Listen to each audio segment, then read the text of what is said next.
안녕하세요. 남양주에서 사업하는 윤하운입니다.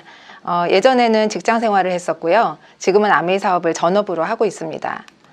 저는 어릴 적부터 꿈이 참 많았습니다. 하고 싶은 것도 많았고요. 지금도 생각이 나는데요. 초등학교 때 피아노가 너무 배우고 싶은데 가정 형편 때문에 학원을 다녀본 적이 없어요. 그때 친구가 피아노 학원을 다녔거든요. 이제 학교가 끝나면 그 친구를 따라서 매일 피아노 학원에 쫓아다녔어요.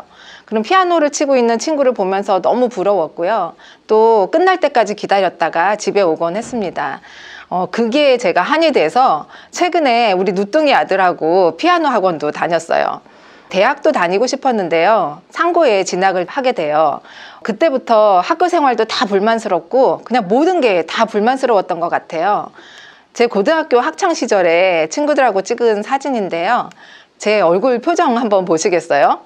너무 애가 우울해 보이고 막 불만이 가득하죠. 제가 어릴 때 사진들을 쭉 보니까 표정이 다 저렇더라고요. 고등학교 1학년 어느 날 아침에 학교를 가려고 나왔는데요. 갑자기 돌아가신 아빠가 생각이 나는 거예요. 너무 보고 싶었고 그래서 제가 학교를 가다 말고 아빠 산소를 갑니다. 그날 이제 하루가 발칵 뒤집혔죠. 학교에 간다고 나간 애가 학교에 안 왔으니 선생님께서 전화가 오고 친구들은 집으로 막 찾아오고 난리가 났었어요. 그때 제가 엄마를 울게 하고 또 엄마의 가슴을 아프게 하면서 저의 사춘기가 시작이 되었습니다. 아빠가 살아계셨으면 대학을 갈 수 있지 않았을까 하는 생각이 엄마에 대한 원망으로 이루어졌던 것 같아요.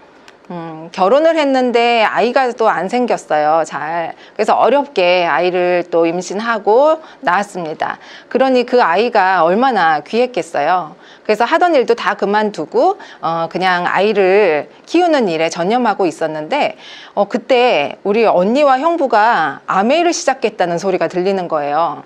저는 그때 아메이가 뭔지도 모르면서 그냥 싫었어요. 그리고 이해가 안 되는 게 우리 형부가 그때 은행에서 잘 나가고 있었거든요. 그리고 똑똑한 우리 언니 같은 사람이 도대체 아메이 같은 걸 왜 하는지 이해가 안 됐습니다. 그런데 언니가 자꾸 누굴 모시고 우리 집을 오겠다는 거예요. 그러더니 정말 누굴 모시고 왔어요. 연세가 좀 지긋하신 아버지 같은 분이 딱 들어오셨는데요. 지금의 스폰서 사장님이시죠. 정말 이따만한 칠판과 007 가방을 들고 오셨거든요. 그때 정말 난감했던 기억이 납니다.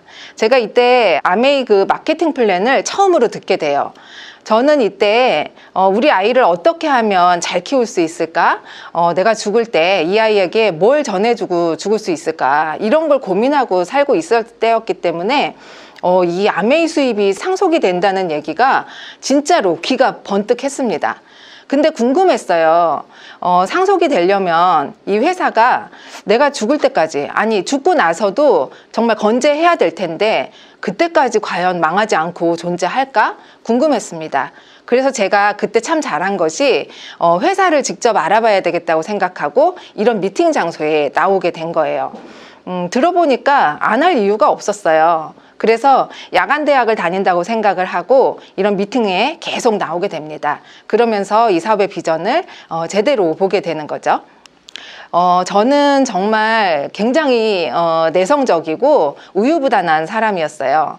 그렇지만 이 안에는 열정이 항상 있었던 것 같아요. 그래서 이 잠재되어 있는 그 열정을 막 이렇게 끄집어내주는 이 사업 통해서 내 안에 있는 열정이 막 끌어오르면서 튀어나오는 것들을 경험하게 됩니다.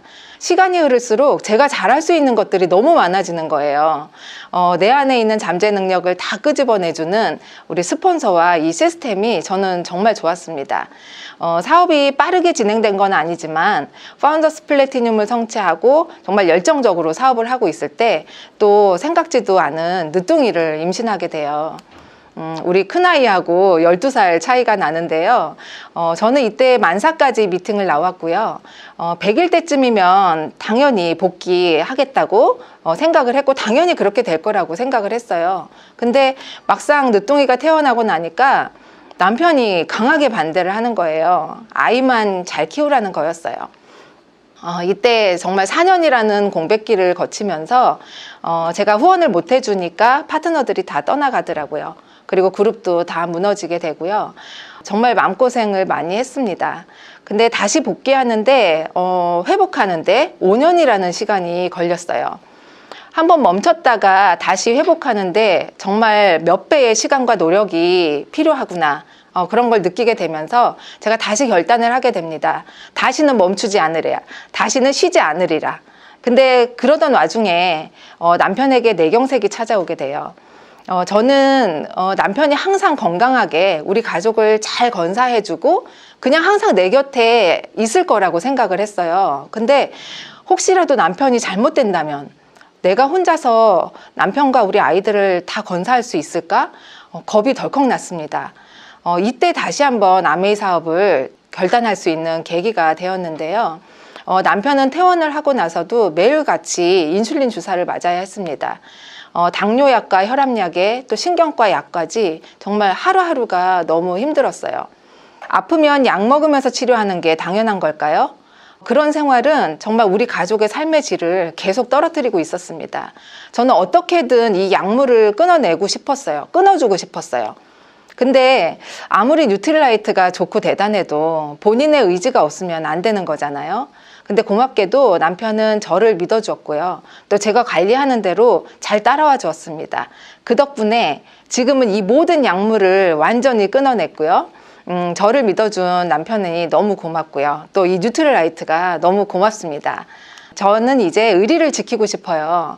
제 사업을 정말 저의 성공을 너무나도 간절히 원하고 계시는 우리 스폰서에 대한 의리, 또 파트너들의 사업을 끝까지 도와줄 수 있는 의리, 지금까지 열심히 살아주고 있는 우리 남편에게 열심히 일한 당신 떠나라 해줄 수 있는 그런 의리를 지키고 싶습니다.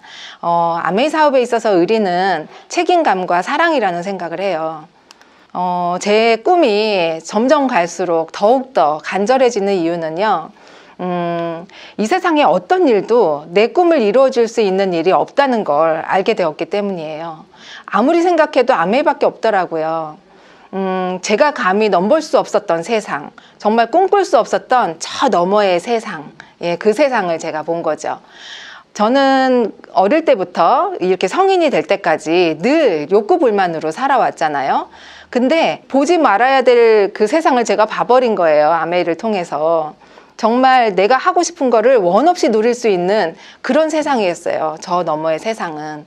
근데 글로 너무 가고 싶은데 가려고 하니까 좀 도전이랑 변화라는 것이 필요했습니다.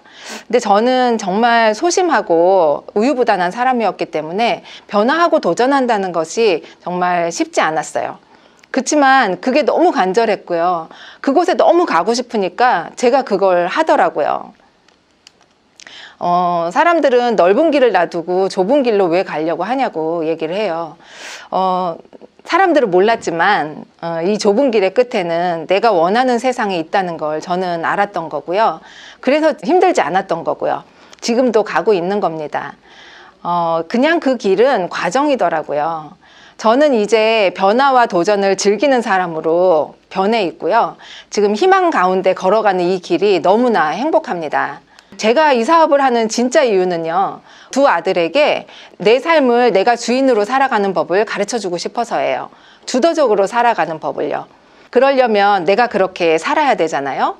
얘기하지 않아도 보고 따라올 수 있게 그렇게 살고 싶고요. 정말 그런 엄마가 꼭 되고 싶습니다. 저는 지금 에메랄드를 바라보면서 열심히 달려가고 있습니다. 재정적인 자유와 시간적인 자유, 또 정서적인 자유까지 모두 누릴 수 있는 그 삶을 살기 위해서 에메랄드 먼저 꼭 해내겠습니다. 파이팅이고요. 지금까지 경청해 주셔서 감사합니다. 여러분의 꿈을 응원할게요. 감사합니다.